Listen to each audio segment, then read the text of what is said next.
దేవుని బిడ్డలారా, ఈ దినము మలాకి 3వ అధ్యాయము 10వ వచనాన్ని ధ్యానిద్దాం. నా మందిరములో ఆహారం ఉండునట్లు 10వ భాగమంతయు మీరు నా మందిరపు నిధిలోనికి తీసుకుని రండి. దీన్ని చేసి మీరు నన్ను శోధించిన ఎడల నేను ఆకాశపు వాకిన్లను విప్పి పట్టజాలనంత విస్తారముగా దీవెనలు కుమ్మరించదనని సైన్యములకు అధిపతి యెహోవా సెలవిచ్చున్నాడు. దేవునికి మహిమ కలుగును గాక. దేవుని బిడ్డలారా, దేవుని యొక్క వాక్యంలో మనం చూస్తూ ఉన్నాం. పాత నిబంధనలో దేవుడు సెలవిచ్చి ఉన్నాడు. ఆయన ఏమంటుందంటే, పట్టజాలనంత దీవెన ఆశీర్వాదాన్ని మీకు ఇచ్చేదను.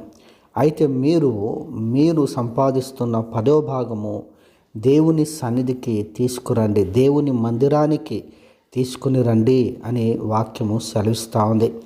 దేవుని బిడ్డలారా, ఈ దశమ భాగం విషయంలో ఈ దినాలలో చాలాసార్లు మనము తప్పిపోతూ ఉన్నాం. చాలాసార్లు రకరకాలుగా మనం చేస్తూ ఉన్నాం. బైబిల్ ఏమంటుందంటే, దేవుని బిడ్డలారా, దేవుని మందిరానికి తీసుకొని రండి అని వాక్యం సెలవిస్తూ ఉంది. అంటే నువ్వు ఏ మందిరానికి వెళ్తున్నావో ఆ మందిరానికి, ఏ మందిరం ద్వారా నీవు ఆత్మీయంగా పోషింపబడుతున్నావో, ఏ మందిరం ద్వారా ఆత్మీయంగా దేవుడు నిన్ను బలపరుస్తున్నాడో ఆ మందిరానికి నీవు దశమ భాగము తీసుకొని రావాలని వాక్యంలో మనం చూస్తూ ఉన్నాం.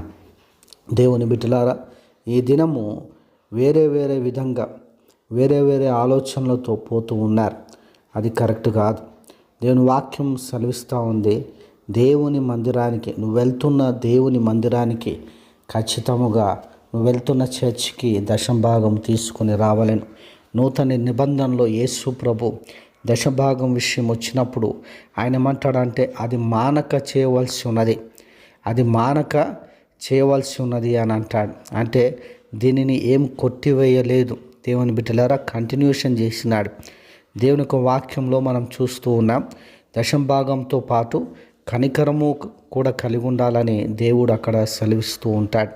కాబట్టి దశమ భాగము చాలా ప్రాముఖ్యమైంది. దేవుని సన్నిధికి కానుక అర్పణ దశమ భాగం ఎంతో ప్రాముఖ్యమైందని మనం మర్చిపోదు. ఆ విధంగా చేసినప్పుడు మన జీవితంలో, మన కుటుంబంలో ఉన్న దారిద్ర్యము, మన కుటుంబంలో ఉన్న పేదరికం, మన కుటుంబంలో ఉన్న దేవుని బిడ్డలారా మరి శోధన లేమి ఏమాత్రం కూడా ఉండకుండా దేవుడు ఆశీర్వదిస్తాడు.